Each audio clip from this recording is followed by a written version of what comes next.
So I actually had a few thoughts on the question that you raised. Oh, okay.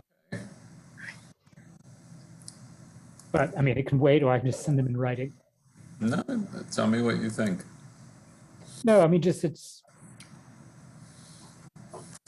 think about sort of think about that in relation, thinking, oh, so the question, as I recall, you were sort of thinking, you were, well, we were thinking about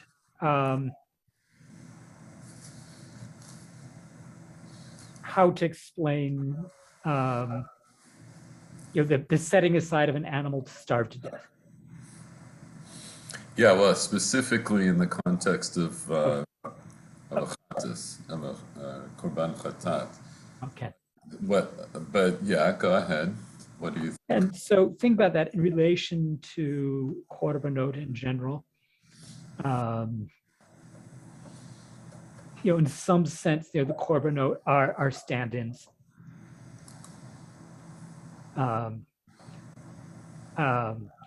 Going to places, basically the korbanis are going to places where we can't go, we don't want to go, or we're simply not allowed to go.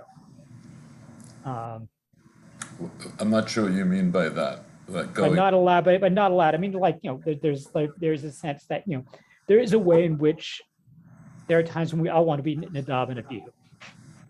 That we all. Oh. We want. All right. Go ahead. It's maybe, or maybe that's just the 19th century romantic in me speaking.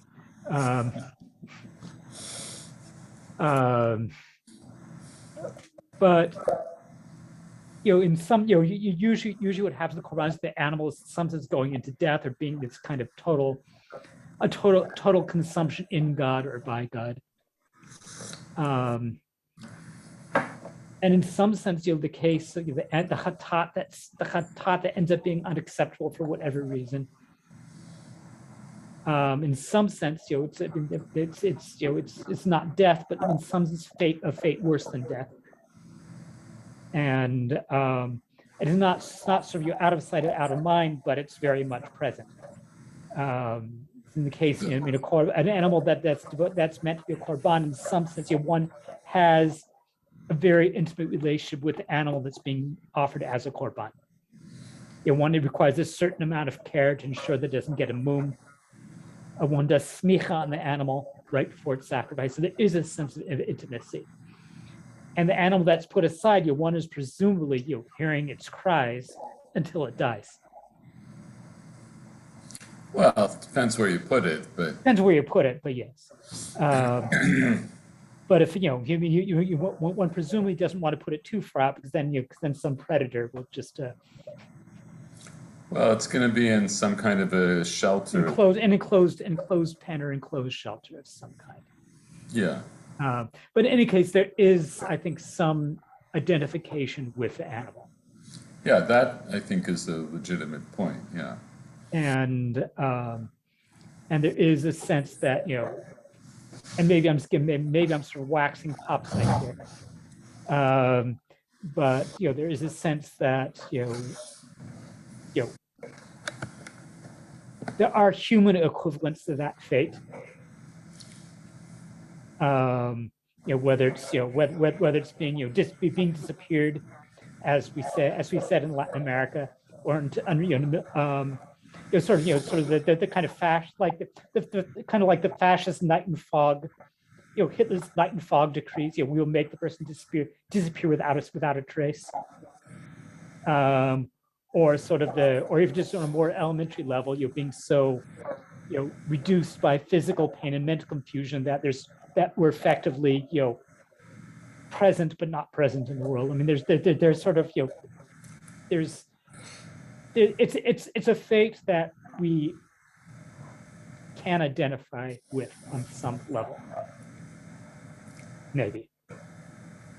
I don't know. It's just these are my sloppy thoughts on the question. It's something to think about. I think the first point is an important point, which is that that korbanot, and especially the korban chatat, you could argue is the animal is there in lieu of us, Us. right? So there's something to be said about that. I'm not sure what else to say about it, honestly. I've been learning through Tzimura, through Masechet Tzimura, generally try to get a more insight, because there are other aspects that are brought up in the Masechet that speak to this, I think. I mean, it's very disturbing.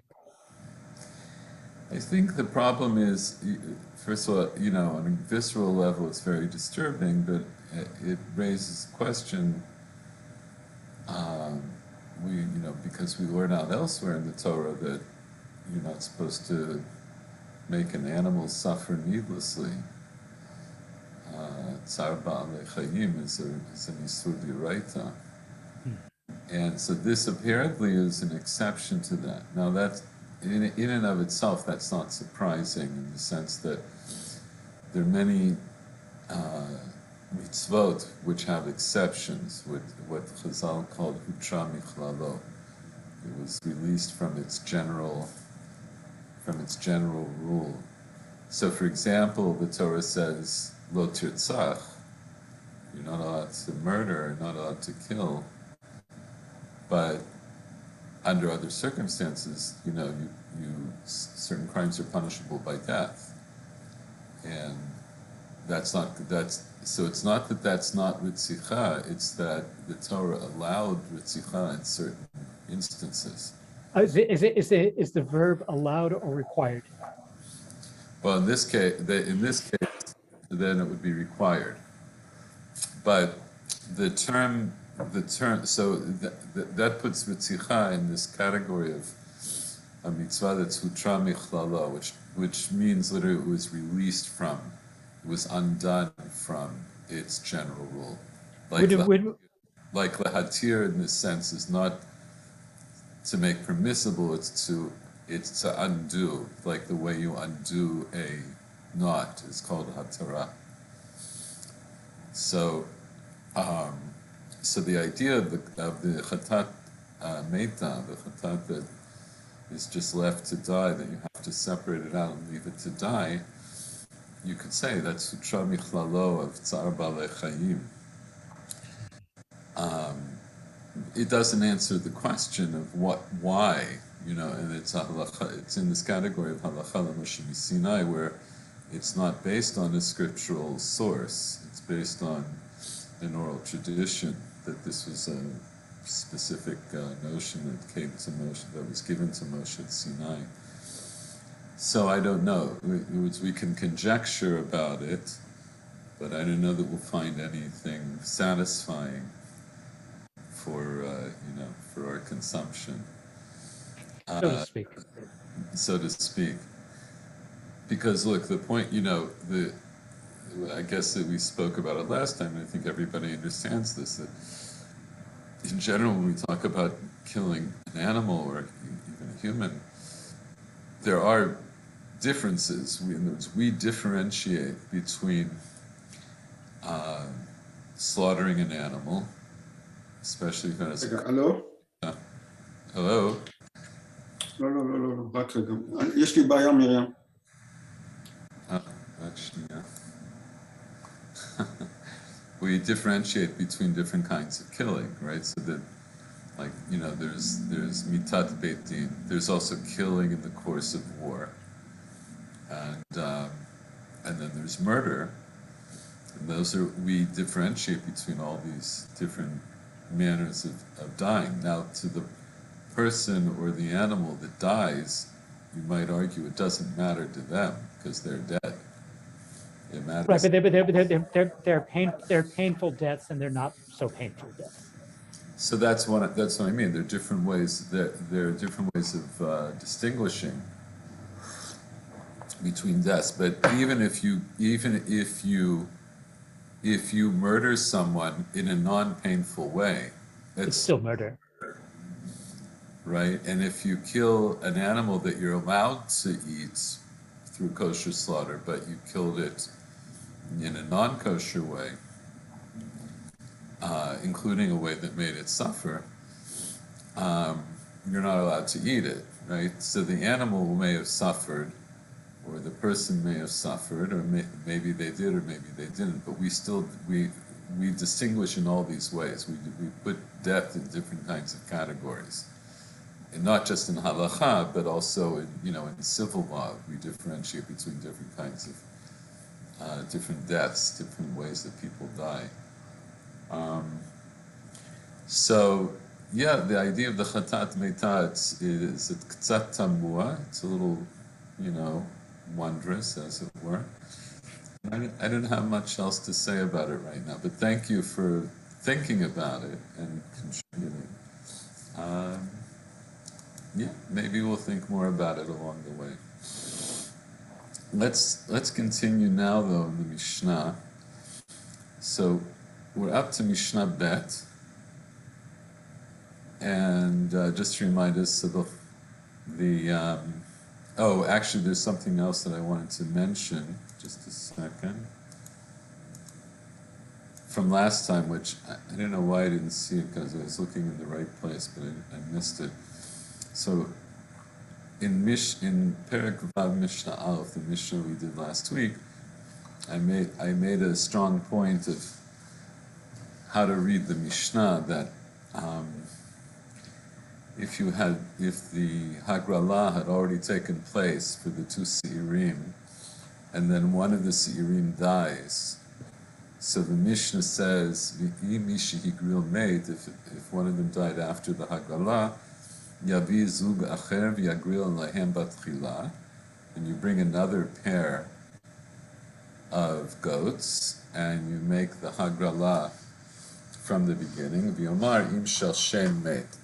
And so the Bartanura here explains, and I tried to demonstrate this more graphically with the layout of the Mishnah, that the way to read the Mishnah here is that the Kohen Gadol doesn't actually say Im Shel Shem Meit. It's that if the Seir Lashem from the original pair died, then he says, Zeh she'ala alav hagora Lashem yitkayem tachtav.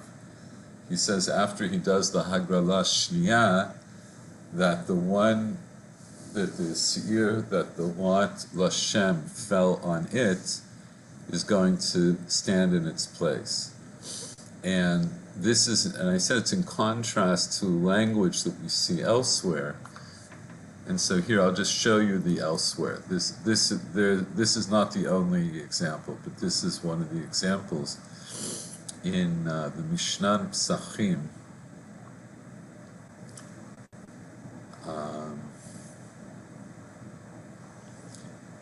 This is in Perek Chet, Mishnah Bet. Perek Chet in Mishnah Bet in Psachim says, it's talking about in preparation for the Korban Pesach. So of course you have to be counted as one of the people who's going to eat a specific Korban Pesach, right? You can't just go and buy it in the store, and you can't just walk up to people who are eating the Korban Pesach and ask to join. You have to have a reservation. And in that context, the Mishnah here says, Ha'omer Avdo, someone said to his servant, Say ushchot alai et Pesach, go out and slaughter a Korban Pesach for me. So he says it generally. So we know that for Korban Pesach, you can use a goat or a lamb. So shachat gedi yochal. So if he slaughters a kid goat, then the Baal, right, the master who sent out his servant, he can eat that, or shachat taleh yochal. If the servant went ahead and shechted a sheep, he could eat that. In other words, either one is fine. In other words, this is the base example, right? So he said, just shecht a korban pesach, shecht an animal for me for the korban pesach. So then, in principle, it's the choice of the servant. which animal to shecht, whichever one he gets that he thinks is appropriate, he can shecht. Then it goes into, of course, more complicated examples. Shachat gedi vitale yochal min harishon. Let's say he shechted one of each. Maybe he wasn't sure if his master wanted a goat or a sheep, so he shechts one of each. So in that case, the master eats from the first one. That's a little more complicated than it sounds because Gemara concludes that only applies in a very specific case of a king or a queen. We won't have to go into that, but we'll just take it at face value. If he shechted one of each, then he eats the first one that was shechted. Shachach ma amar lo rabo. What if the Eved did get a specific order from his master about whether the master wanted a gedi or a taleh, but then he forgot what the master said? Ketzad yaseh. So then what should he do? And this is, of course, they didn't have good internet service back then, so he couldn't, just text his master to find out. So what does he do? Yishchat taleh ugdi. So in that case, l'chatchila, he'll go ahead and shecht one of each, both a sheep and a kid, v'yomar, and then he'll say, Im gedi amar li rabbi. If my master said to shecht a kid, gedi shelo, v'taleh sheli, then the gedi belongs to him, and that will be his korban pesach, and the sheep will be my korban pesach. V'im taleh amar li rabbi, ataleh shelo, gedi sheli. Right? If the opposite, then the opposite.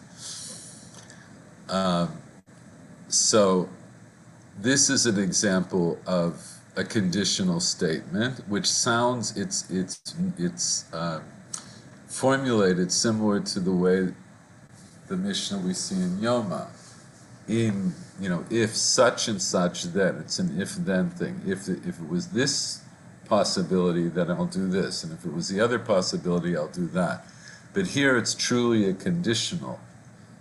Right? There are two possibilities. He doesn't know which the master had told him to do. What is it, a gedi or a taleh? He shechts both. And when he shechts them, he shechts them on the condition that essentially that the one that the master had ordered him to do will be for the master, and the other one is going to be for him. When we look at the language, the way it's in our Mishnah here in Yoma, it sounds like it's that kind of conditional statement, im shel shem met. But here, of course, it's not a conditional because we know which of the two seirim died. We know either it was the seir lashem or the seir la'azazel.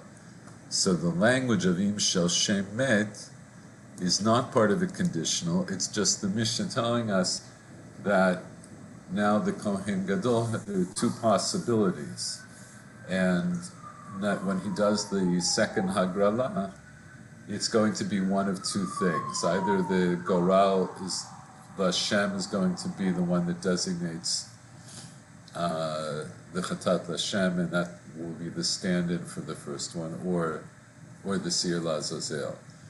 Okay, that was just to remind us of that, and to show you how to be careful when you're reading these Mishnayot. So now let's go on. Here the Mishnah says, Balo etzel sa'ir hamishtalech v'somech shtei yadav alav u'mitvadeh. So as we said in the last couple of shiurim, the first Mishnah is a kind of parenthetical or digression to talk about the Hagrala and the choosing of the Seirim and how the Hagrala is done.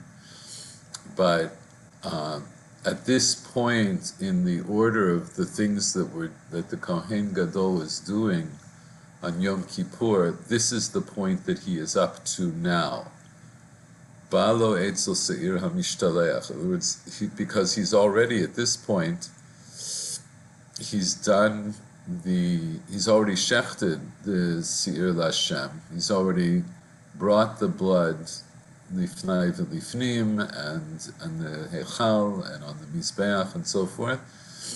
And once he finishes that, now he has to do the Seir HaMishtaleach. And 1 second.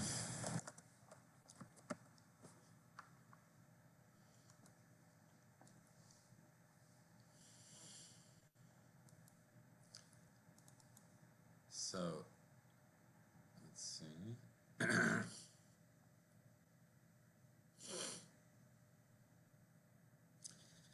Right, so in the Psukim,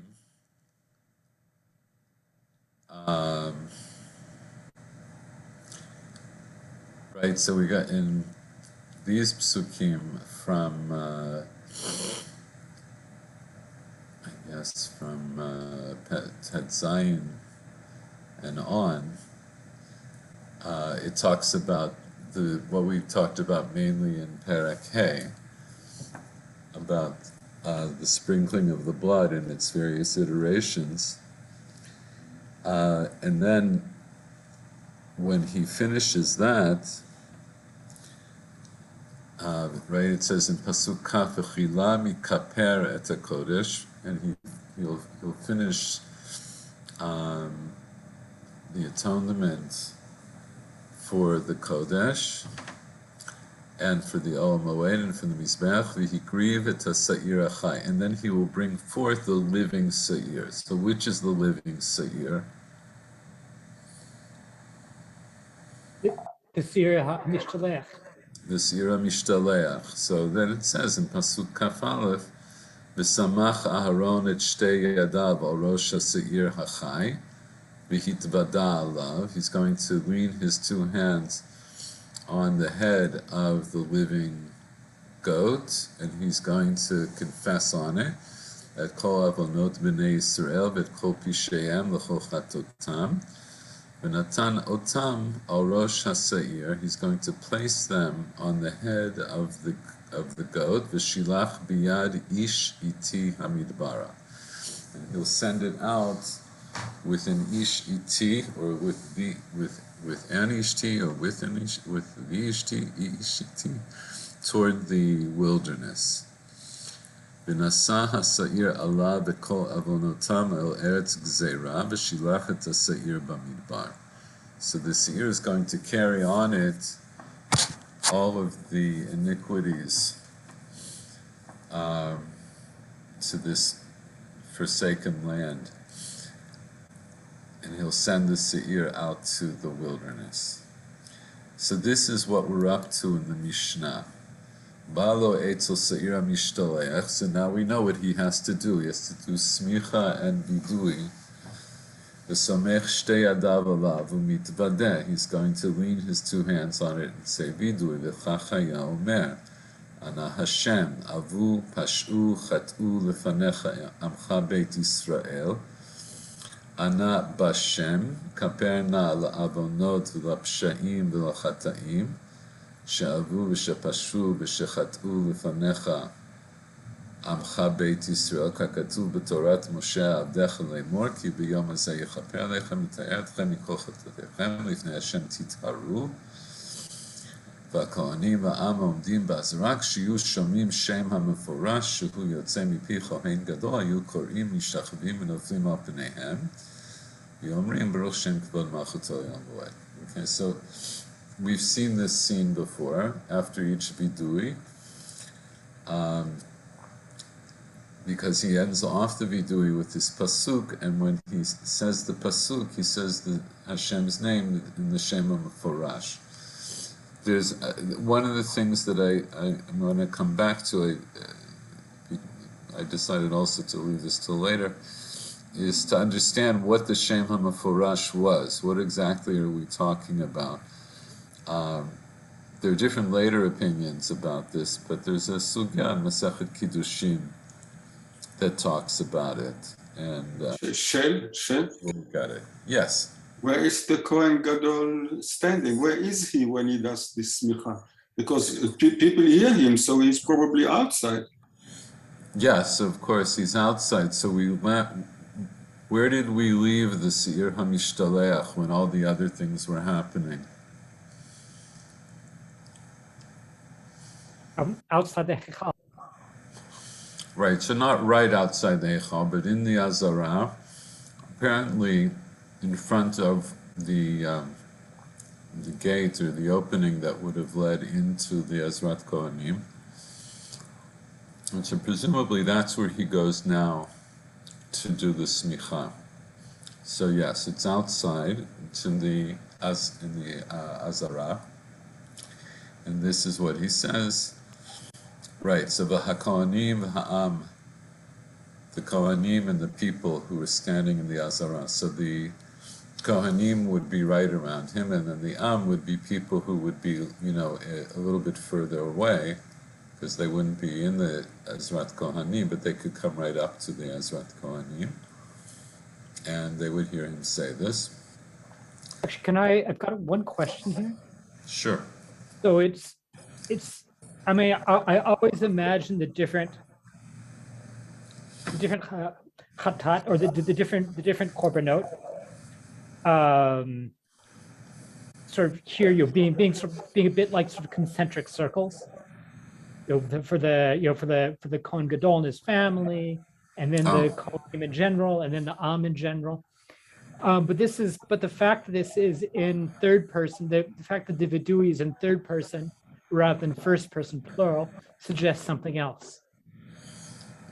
So what does it suggest? I'm glad you bring that up. Why is the vidui in the third person? So, I mean, one could say that, I mean, the Kohen has already done vidui for himself, so therefore he doesn't need to include himself the others. On the other hand, he still is a member of that particular body of people, and so in some sense, we're going to treat this like a Venn diagram.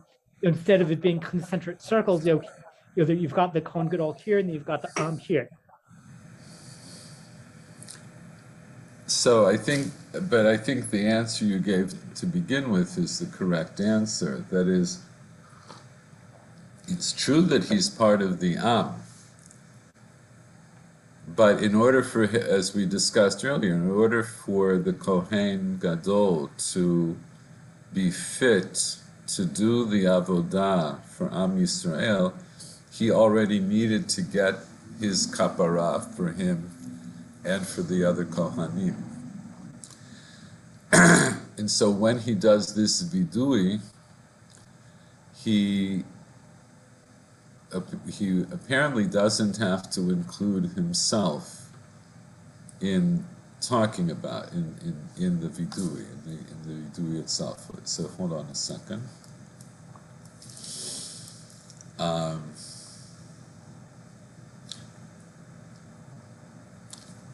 The other way to understand it is that it is in the third person and he's still included, right? In other words, just because he says, Amcha Beit Yisrael, your people, the house of Israel, so he's still part of Beit Yisrael. He doesn't have to, in other words, we'll put it the other way. When he did the vidui for himself and then for the Kohanim, so when he does for himself, he has to say it in the first person, Bal Korcho, right? In other words, willy-nilly, he has to talk about it from his own personal vantage point. When he talks about the Am, he's not going to say it in the first person because he isn't the entire Am. But he can speak about the Am. But he could put in the first person plural. He could say we, but it's also, I understand what you're saying is true. He could say we, but he said he can also legitimately say it in the third person and still be included, because he in fact is part of Amcha Beit Yisrael. is there a way in which he's actually, in some sense, two personalities?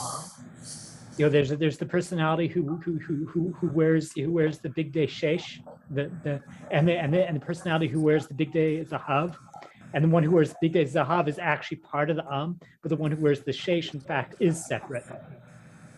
In some sense, he really is. I mean, there really is a very marked separation. Marked by the immersions, by the clothes, by the degree of purity. In some sense, he is. In some sense, he really is like he's almost angelic, or almost like an angelic being, or somebody who's dead. I mean, who's socially dead or socially separated out. And so, he really is. So in that sense, he's in some sense two persons, one who's part of the and the other who's, in some sense, somewhere else. That's a very interesting thought. I think there's merit to it. I'm not sure that I don't think I need to say that in order to explain why he does the vidui in the third person. But what you're saying maybe has some other merit to it. That the Kohen Gadol, when he's in the Bigdei Lavan, is not precisely the same person as the Kohen Gadol when he's in the Bigdei Zahav. That's a very interesting thing to think about also. But I think just in terms of the wording, I think you can do it. I think you can understand it either way. That it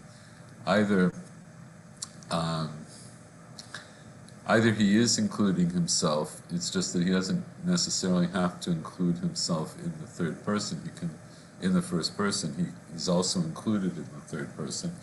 And I would even say, to me, this makes more sense than the other alternative, which is to say he doesn't have to include himself because he already got kapara, because he didn't actually get this same kapara. The kapara of the Sira Mishtalech is not identical to the kapara of the Sira L'Chatan. We'll talk more about that later as well. Let's look at the Bartanura here. Just a second. So all he says is Balo Eitzel Sa'ir La'achar Shegamar Matan Damim Shel Parves Sa'ir. After he finished the giving of the blood, the sprinkling of the blood of the bull and the goat that was used for the Chatat, Balo HaKohen Eitzel Sa'ir HaMishtalech Bamakom Sheha'mido Sham Keneged Beit Shilucho. So after he finished giving the blood, which was described in the previous chapter, it was right after that he comes to the Se'ira Mishtaleach, which is still standing in the place that they left it before, Keneged Beit Shilucho, across from the place where it's going to go out, which we're going to discuss now in another couple of Mishnayot. So, Mishnah Gimel, Misaro Lamisha Hayam Olicho. So they gave it over to the one who was going to take it or accompany it, accompany the Sira Mishtaleach. Hakol Ksherin Laholicho. Everyone is fit Laholicho to take the Sira Mishtaleach on this journey. Ela Sha'asu HaKohanim Gdolim Keva. V'lo hayu menichim et Yisrael laholicho. Except that the high priests made a keva, they made a fixed rule or a fixed custom, and they would not let a Yisrael take it. In other words, they only gave it over to a Kohen. Amar Rabbi Yossi ma'aseh v'holicho arsala v'Yisrael hayam. Rabbi Yossi brings testimony. He says there was an actual case when this fellow Arsala was the one who took the Sira Mishtoleach, and he was a Yisrael. So what is Rabbi Yossi proving? Why do we bring his opinion? Showing that this wasn't such a keva. I understand what you're saying. I tweak that a little bit. In other words, this is to support, we're bringing Rabbi Yossi to support the contention of the Tanakama that everyone is kasher to do this.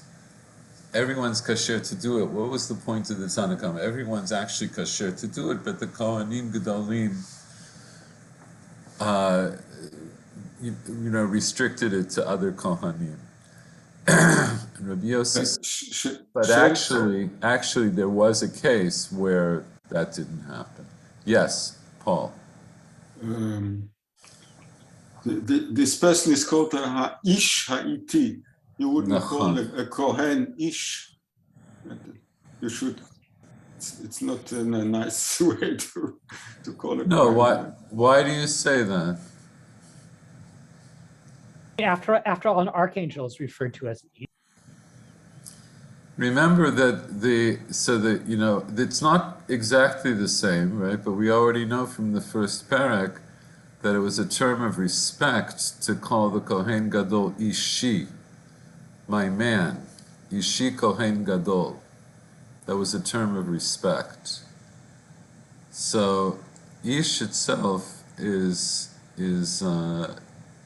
I think can be seen in a similar light. I don't think there's any miyut from the pasuk that would tell me that it can't be a kohen.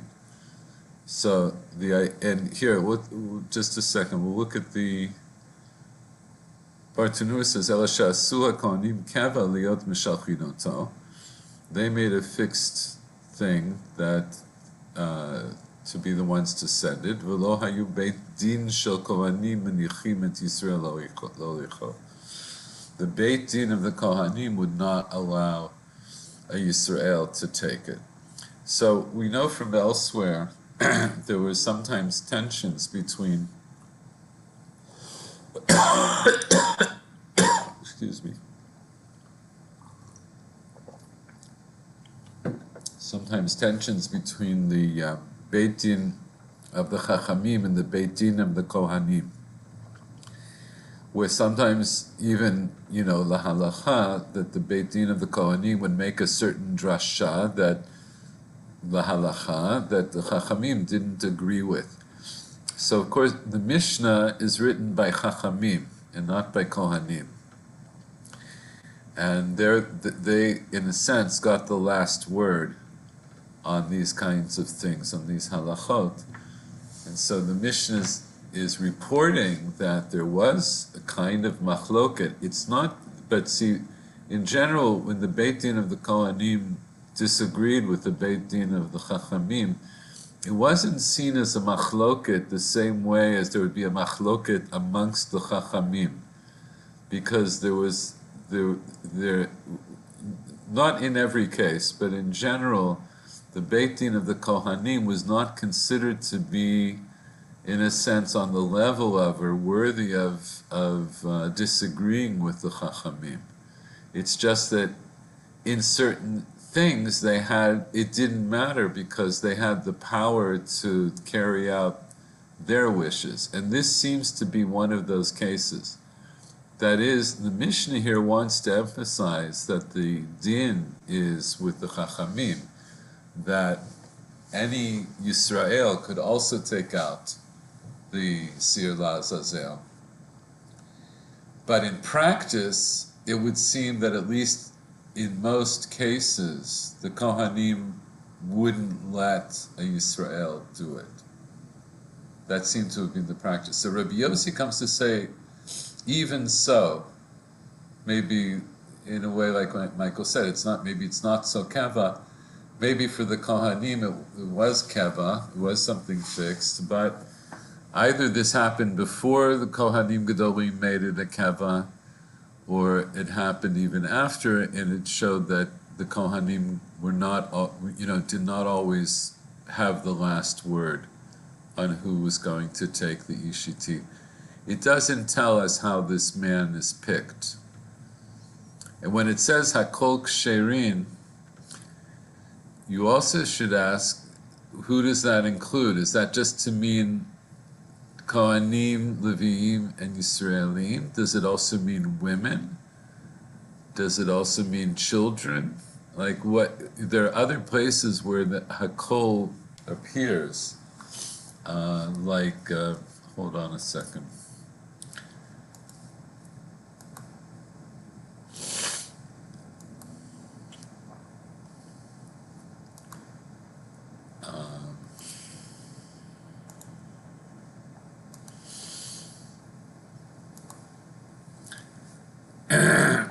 So here it says in the very first Mishnah of Chulin, Hakol Shochtin Ushchitatan Kshera. Everyone can shecht, and their shchita is kosher, except for Chutz Mecher Shota Bekatan. And so Hakol Shochtin, it comes to include also women, also in other words, Kohanim, Leviim, Yisraelim, Anashim v'Nashim. It's a very wide-ranging Hakol. And here, it's not clear when it says Hakol, how wide-ranging it is. I don't know. I'm just saying, it's not clear to me what Hakol comes to include. In the context, it seems to include non-Kohanim. There are also different girsaot in the Mishnah. In some Mishnayot, it says Ela shasu hakohanim keva. It doesn't say hakohanim gedolim, because the way it is in our Mishnah, hakohanim gedolim, it was something that was done by a specific group of elite kohanim, people who either the current Kohen Gadol. Not either. It would have been the current Kohen Gadol and prior Kohanim Gadolim, people who had the office previously. And that's how the Rambam brings it down in the Mishnah Torah. Anyway, Lo Yodeh, the Mishnah here doesn't dwell on this more than what it says. So I think we're going to move on a little further. V'chevesh asulo mipnei habavliim, and they made a ramp for it because of the Babylonians. Shahayu mitalshim bisa'aro, because they would pick it at his hair. V'omrin lo, and say to him, tol v'tzei, take and go, take and go. Mi'akirei Yerushalayim, from the honored ones of Jerusalem, Hayu melavinoto ad sukkah harishona. They would accompany him to the first sukkah. Eser sukkot miYerushalayim v'ad tzuk. There were 10 sukkot from Jerusalem until the cliff. Tish'im ris, a distance of 90 ris. Shiva umechza l'chol meal, 7.5 for each meal. Okay, so let's go through this a little more carefully. So kevesh asu lo mipnei habavliim, they made a ramp for him because of the Babylonians. So where is this ramp and who is him?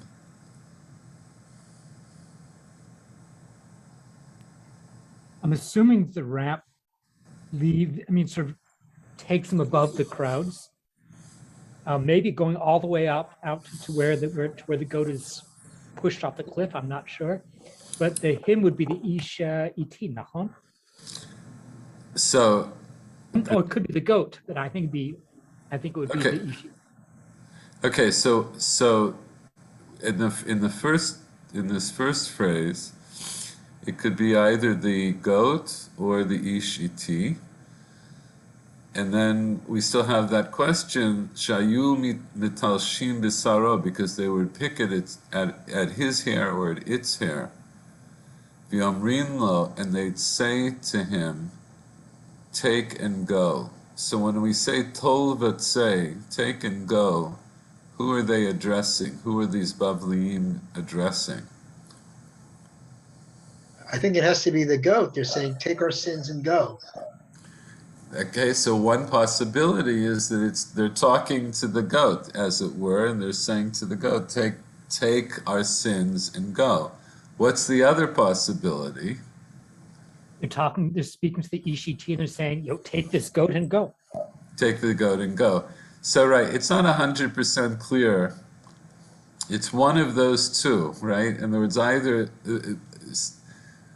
the ramp is being built to keep people from picking at the hair of either the goat or the ish iti, and in other words, from harassing him. So it's not 100% clear, but apparently this was a real issue. Like there could be physical damage to one or the other, or maybe both. So they built a ramp, and how far the ramp extended, presumably well, what's the minimum that it would extend? We'll put it that way. To the first sukkah. Well, that's the crowds would accompany the man and the goat to the first sukkah. So I would guess that's the minimum. Well, who accompanied the man and the goat? Miyakirei Yerushalayim hayum lavinoto. Okay, so never mind. So presumably the ramp takes the man and the goat outside of the Beit HaMikdash. In other words, he would be walking now from west to east, leaving the Beit HaMikdash. He would have to walk on this ramp. Presumably it goes from the Azara, from the Ezrat Kohanim over the Ezrat Leviim and the Ezrat Yisrael and through the Ezrat Nashim, which would take him out to the front of the Beit HaMikdash, that, the eastern entrance to the Beit HaMikdash. And presumably that's how the ramp went. Now exactly how it was built, I don't know. I'm not sure that anybody knows precisely, but it would be enough to lift him past the crowds, as Michael said, on the way out, so that he would be unharmed. So I am assuming that it must go through the eastern gates of the temple compound, which is the entrance to the Ezrat Nashim. That's what I'm assuming. And we didn't study this in Midot, but maybe if you've studied Midot, you understand that when you're coming from the Ezrat Kohanim, you keep going down. There's there's steps that go down to the next Azara, to the next Azara, and to the next Azara. So there's a steady going down. So presumably the ramp also goes down, but it's still above the crowds that people can't reach over and tear at him. I think the other, so it's an interesting thing. Let's go back to this question though for a minute. Why would they be picking at the hair of either the Ish Iti or the Seir LaAzazel?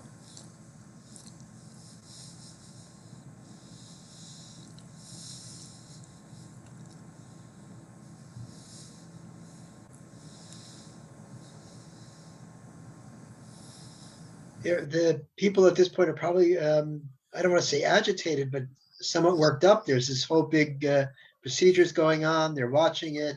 They just said the Shema Mefarash, sending their sins out with the goat. They're kind of worked up.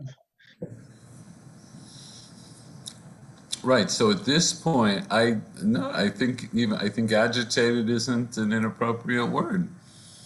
People understand, they take this very seriously, and they understand that their kapara is going to be dependent on this last thing, right? Because the other kinds of kapara presumably have been taken care of. Maybe there was a popular belief that אם אתה מושך את השערות of the goat, then you can transfer your sins to the goat. Transfer yours, well, maybe. I mean, but remember, I think the people would understand that the Kohen Gadol transferred all of their sins onto the goat. But maybe it's even better like this. well, I think of it like this. I think that now the seir, so here's the thing. If we're talking about Tzolesh, that they're tearing off the hair of the Seir Mishtaleach, the Seir Mishtaleach has now become what we call in common parlance in English a scapegoat.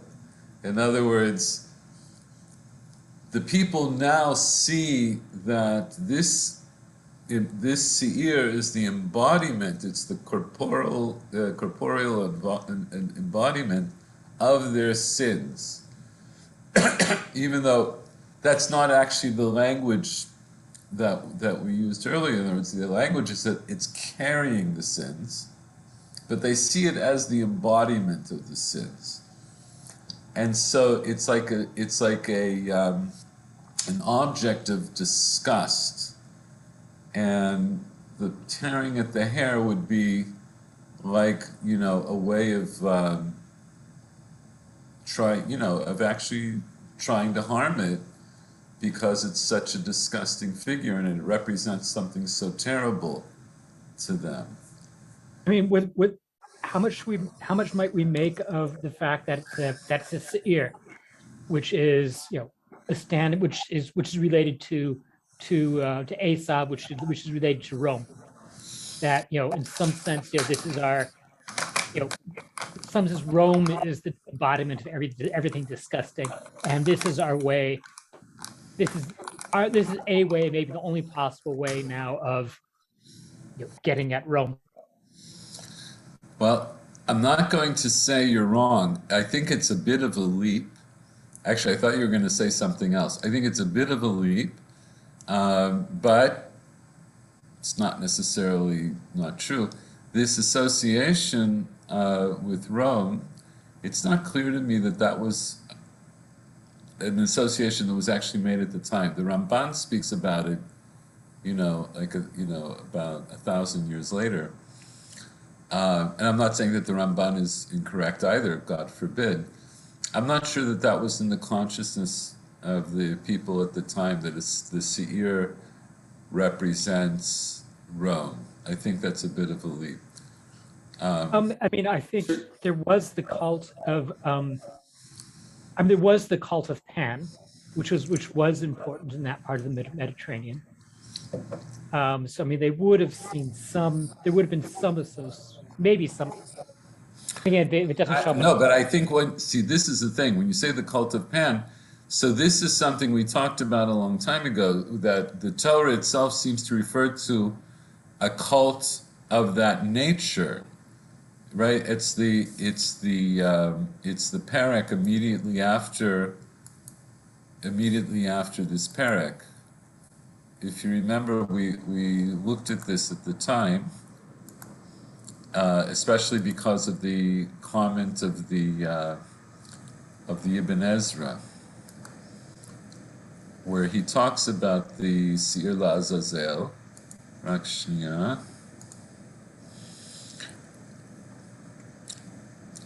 He uses this language, and he says, when you'll be 33, then you'll understand.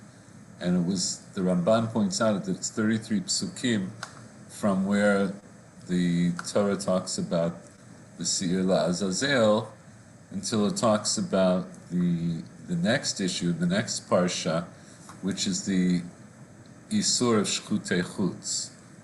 the sort of shechting animals outside of the mikdash, and that is in here. That's in here. It's clear. Just I don't remember. I don't know how much of this you remember, right? But this is the next parsha after Achrei Mot. Vayidaber Hashem al Moshe lemor, Daber Aaron ve'al banav ve'al kol bnei Yisrael v'yamarti lem zeh davar shetzivah Hashem lemor. Ish mibeit Yisrael asher yishchat shor o chesed o eiz b'machaneh, o asher yishchat michutz l'machaneh. Right? If you shecht one of these animals either in the camp or outside of the camp, Yal petach o moed lo haviyo lahakriv korban Hashem, and you didn't bring it.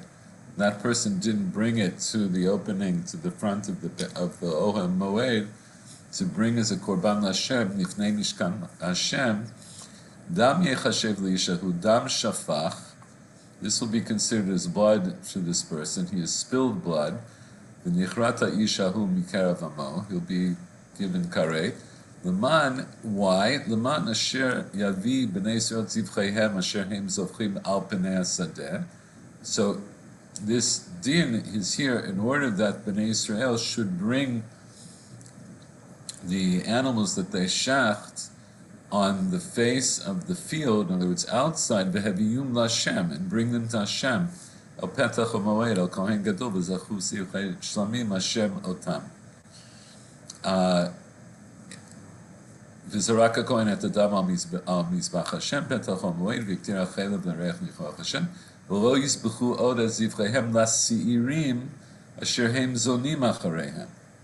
that they won't be bringing korbanot to the seirim. And here the seirim is a reference to, to a pair, either parent, not necessarily parent per se. I don't know if that term would have existed then, but there was this idea, the cult of demons or shedim, that lived or had dominion over the sadeh, and people would bring and they would shech their animals outside with the idea of appeasing these seirim. And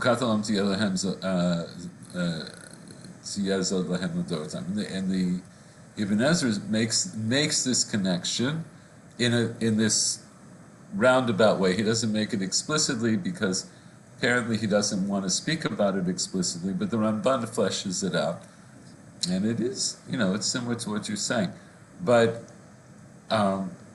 there's there are connections here, and that we need, that one of them you alluded to, because seir means a goat. The seir in this context means some kind of a demon of the wilderness. And then we also know that Esav is Ish Sa'ir. He was a hairy person. And so there's a kind of a play on words, but in the consciousness of people, there's also this Yesh Lomar, that there is this interplay and this connection between these different ideas. So, to the extent, what you're bringing up though, Michael, it's a very interesting thing, and I honestly don't know. I haven't seen that particular connection between the Sira Mishtaleach and the idea of Esav. And I think there may be something there. I don't know. I haven't really thought about it before now that you've brought it up. But I think the simple understanding, however we understand it, the idea is that they're picking at this animal. I think there's also an issue, there may be an issue that until the Sira Mishtaleach comes to the tzuk and gets pushed over, it's still supposed to be tamim. And if people start picking at it, right, then it could be that they'll be posel the seir. And that's another, so why they're doing it, so we have some idea that they're doing it because, it's carrying their sins, and they're disgusted with it. Maybe there is an association with Esav. Maybe there is an association with Ram. I'm not saying that's wrong. I don't know, and it could be that that's honestly what people had. But I don't have any. I don't have any textual proof for it. It's kind of a drasha. So it might be true. It's just I don't have any indication. There may be other sources that indicate it more explicitly. I don't know. Shay, Yes, go ahead. I'm thinking about something else. Yeah. The Passion of Jesus, who also goes through the 10 tachanot, and he is beaten up at each tachana. And this may have been the story may have been inspired by Do you know what? by this thing. Yes, I story. for that I think well okay I will just point out here the Ishiti the only time that he seems to be in physical danger is while he's going through the Beit HaMikdash, because then once he's out he's accompanied by Yekirei Yerushalayim, and then as we'll see each time he comes to a sukkah he can rest. They offer him food and drink, which he always refuses, but right. But he doesn't seem to be beaten up after that or picked at after that. No, the Seir is somehow beaten up. No, but the Seir, I think that let's put these things in order. I asked the question at the beginning of the Mishnah, the Kevesh Asu Lo, who is the Lo? Shayumat Talshim B'Sa'aro, whose Se'ar are they pulling at? I think the goat. Okay, so I'm saying we don't know. Either it's the goat or it's the Ishiti. Those are the two possibilities. That's the whole thing we've been discussing. Of course, the seir has a whole lot more hair to be picking. Yes, so on the one hand, you could say that right, Mitalshim B'Saro, the image seems to point more to the seir. But when they say tol v'tzei, you could also say that points a little bit more toward, it could be either, but you might say it points more toward the Ishiti, because he's the one who's actually taking it, right? Unless you say tol means to take the sins and leave. But zelo barur, we don't know. Nonetheless, Paul, what you're saying is very interesting, and I do think I have a feeling, and this is definitely not my tchum, I have a feeling that scholars of the Christian Bible and scholars of Christianity probably do make that connection, right? That because Jesus was seen as a Sira Mishtalech, right? Because he takes on the sins of the world. Right, you can't get any more Sira Mishtalech than that. That's a big thing. So and of course, Golgotha is Vamash, the broken place, desolate. I missed that. Say it again. Golgotha, the hill Oh. Yeah. What is it? What are you saying about it? I mean, it's described as being something very much like where the Sir Hamishtalech is sent. Uh huh. Did you ever go there? Well, No, I mean it's supposed to, right. I mean it's something that presumably we could visit. It's in East Jerusalem. I was there, but when you still could go there, I once was there. You were there, yeah. I don't think I was ever there, but I think it was pointed out to me at some on some tour that I was on. Of course, Jesus is considered as a sheep, not as a goat. Yeah, but it's kind of Agnus Dei. זה קשור. רק שנייה, אם כבר,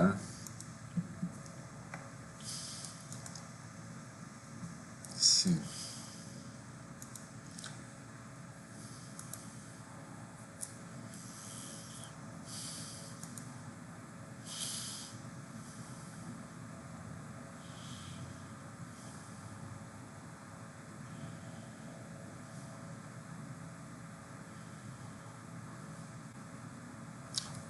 1 second. Lost what I was going to show you.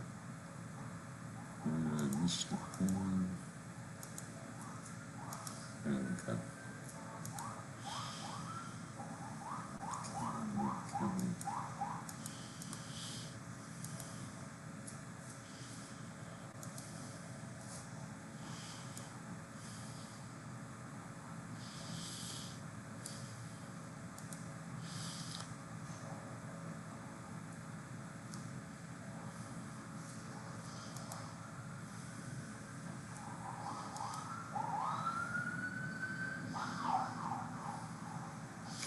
So about this question in the Tosefta Kivshuta, Rav Lieberman's Perush on the Tosefta, he brings up this question because the language also appears in the Tosefta. Kevesh osin lo mibnei Alexandrin shayu mitalshin b'saro. Our Mishnah says Bavliin. Tosefta says Alexandrian. We'll see in the Bartanu the resolution of that. Yomrim lo tol v'tzei. So here he says, Lo nitbarer im hakavana shayu metalshin b'sa'aro shel ha'mishaleach or b'sa'aro shel ha'sa'ir. It's not clear whose hair they're tearing at. Divrei Rashi, mashma shekavana l'sa'aro shel ha'mishaleach. Rashi seems to understand that it was the Yishiti, v'chein piresh b'miri, v'ayin gam b'siach Yitzchak sham. Perush Rabbi Eliakim of Piskei Reed Pirshu Shakavana l'sa'aro shel se'ir l'fichach asu lo kevesh shelo ya'avru al plisha miba'al chai b'yom tov. That the real chashash here was that they didn't want to let people tear at the hair of this animal, because then if they succeed in tearing any of the hair out, then they're over on an isur d'oraita of tearing the hair out from an animal. B'sefer hayovel l'chmod he'aroti she'kepirush zem uchach, etc. Anyway, so the point is he's not machriya, but he points out that essentially this is a machloket rishonim, whose hair they're tearing at, and why they build the kevesh. Let's go back to our Mishnah in the last minutes of the shiur. The kevesh asul minei habavliim. So who are these bavliim? And why are they the ones that are going to be ripping at the hair of the animal? So first, let's look at the Bartanura, just on what the Bartanura discusses. V'chevesh, he says, Kamin ma'ala asu. They made like a raised platform. Shugavo v'yotzei derech hakevesh chutz la'azara v'chutz la'ir. He says it went out of the azara and outside of the city. Kedei shelo yuchlu habavliim ligaba mishaleach. He holds like Rashi that it was so that they couldn't touch the ish iti. Lefisha yu regalin l'talsho b'saro v'yamrin lo tol maher b'tzei va'al tasher avonotenu etzleinu od. This is what they were saying to him: is take it quickly and go. Or tol in this sense could also mean to move, right? And don't keep keep our sins hanging around here anymore. Yikarei Yerushalayim, Mechashuvei Yerushalayim, right? The important people of Yerushalayim. They would accompany him ad Sukkah Rishona, until the first Sukkah. Sukkot asulo baderach. They made Sukkot for him, for the Ishiti on the way. Volchim b'nei Adam lagur sham lifnei Yom Kippurim. People would go and occupy them before Yom Kippur. Shim lavino tomi Sukkah l'Sukkah. As we'll see, at each stop that he came, whoever was there is going to offer him. That's in the next Mishnah. They offer him food and drink, and then they'll accompany him to the next Sukkah. And this is a distance from the city until the tzuk, it was 90 ris. Tishim ris hayum Yerushalayim v'yad tzuk. And he just explains, Kol har gavoa v'zakuf karui tzuk. Right? Any tall and straightened mountain is called a tzuk. This distance of 90 ris, we have ris is it's a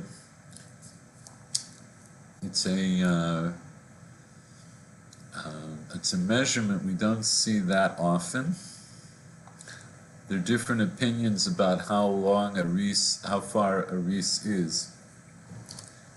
But let's say it's around 266 or maybe 270 amot, and there's 90 ris. Here also in the Tosefta, there were different traditions about how many sukkot there were and the distances. I think maybe next time I'll talk about that a little bit more. But that's the end of the Mishnah. In the beginning of the Mishnah, we have this question of the Bavliim.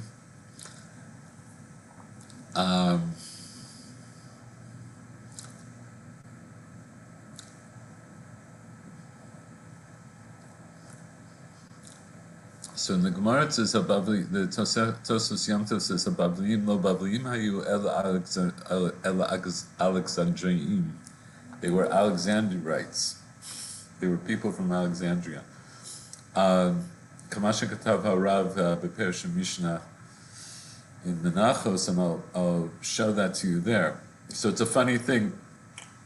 The Mishnah refers to them as Bavliim, but they're really Alexandrian, and we saw that's the Girsa in the Tosefta, Mibnei Alexandrian, Sheyum Talshin B'Saro. So what difference does it make? Who are these people, and why are we singling them out? So the Mishnah in Menachot that the Tosos Yom Tov is referring us to is here in the 11th chapter, and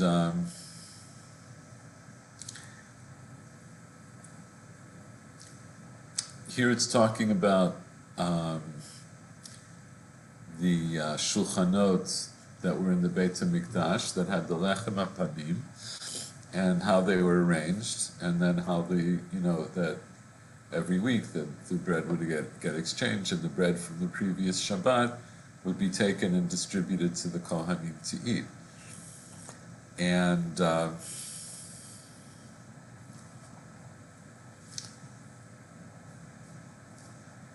here it says, at the end of the Mishnah, it says, Chal Yom HaKippurim liyot b'Shabbat. If Yom Kippur fell out on Shabbat, Hachalot mitchokot la'erev, right? Because the Kohanim can't eat the lechem hapanim on that Shabbat because it's Yom Kippur, they're fasting. So they would distribute the lechem hapanim in the evening, or it's on Motzei Shabbat. Chal liyot erev Shabbat. If Yom Kippur fell out on Erev Shabbat, Sa'ir Shel Yom HaKippurim Ne'achal La'erev. In that instance, then the Sa'ir of Yom HaKippurim, meaning, of course, not the Sa'ir Mishtalech, but the Sa'ir Chatat, would be, not the Sa'ir Chatat, Sa'ir Chatat, wait a second.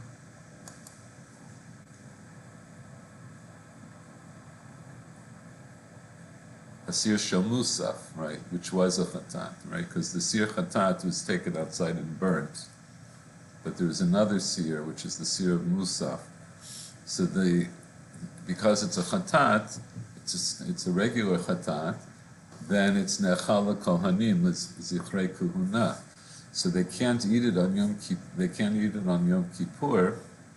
So if Yom Kippur falls out on Erev Shabbat, then there's still time, on Motzei Yom Kippur, which is now Shabbat, to eat the meat from the Chatat of Musaf. So that's what it says, Chaliot Erev Shabbat, Siyot Yom Kippurim Ne'achal La'erev. And here it says something interesting, Habavliim ochlino to kishuchai.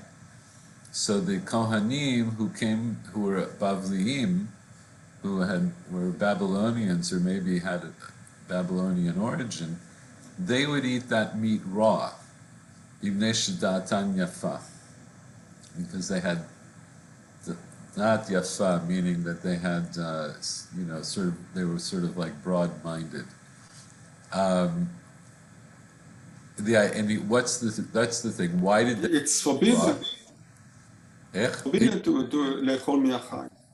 No. It's not. No. Kishu chai is a lot. No, and the seir is already dead, right? They shechted it, and as a korban chatat on Yom Kippur. So chai here means raw, right? They're eating the meat raw. They're eating the meat uncooked. The meat, you're allowed to eat uncooked meat. There's no issur of eating uncooked meat. Not for you or for me or for anybody. But what's the thing?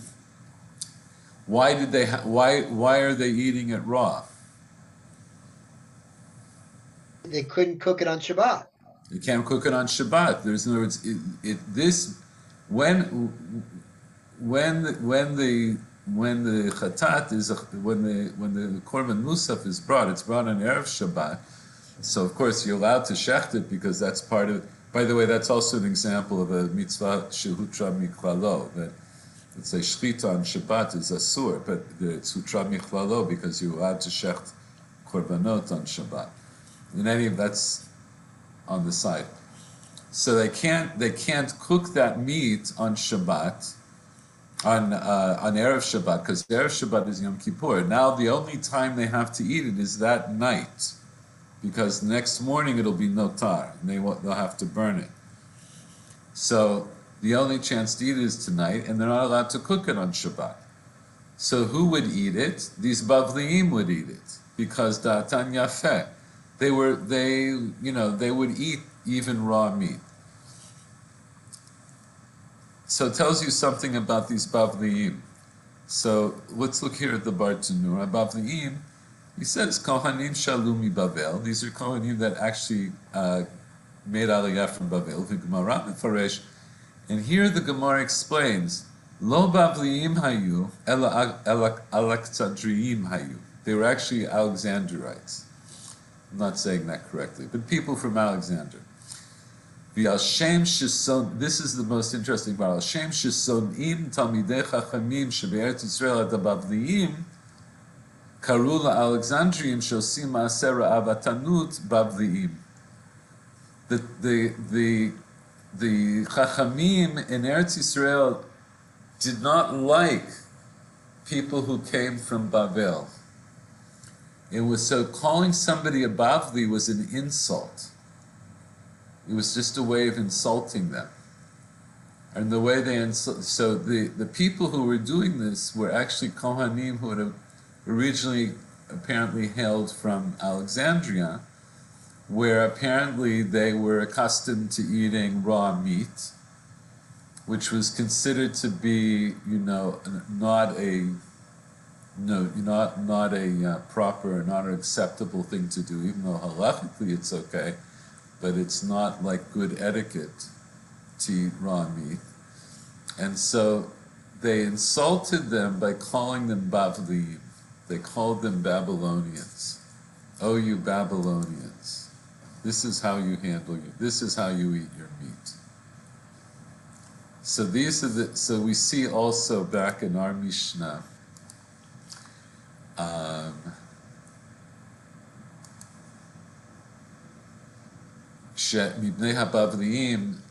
we see in the Tosefta here also, the Tosefta says they were Alexandrian, that they were really Alexandrian. So these Alexandrian were people who were considered to be somewhat uncouth. They ate their meat raw, and they would tear at the hair of the Sira Mishtaleach and or the Ishiti. So just a couple of interesting tidbits there. We'll talk a little bit more about the end of the Mishnah next time, and then we'll go on. I'll give you different cheshbonot for how long this is, but I can tell you quickly the distance from the ear to the tzuk turns out to be, I think I figured it out in meters. It's about 12 kilometers. It depends. There's all kinds of ways of calculating this, but it seems to be about 12 kilometers. And the idea that they had a sukkah every so often, each sukkah is spaced roughly a little bit less than 2,000 amot between each one, right? So each time he's going to a place which is like another tchum and another tchum, each person who accompanies him can't walk more than 2,000 amot in any direction. So they get to accompany him up to the next sukkah, but that's as far as they're allowed to go. He has to go the whole distance. That's a gzerat hakatuv. But for these other people, they're limited in how far they can go. So we'll talk a little bit more about the technicalities of that next time. It's not a big deal, but then and then we'll move on. So I think we'll stop here. Any last comments or questions? Okay. So Bezrat Hashem, we'll see you next week. Thank you again. Kol Tuv. Thank you. Good night.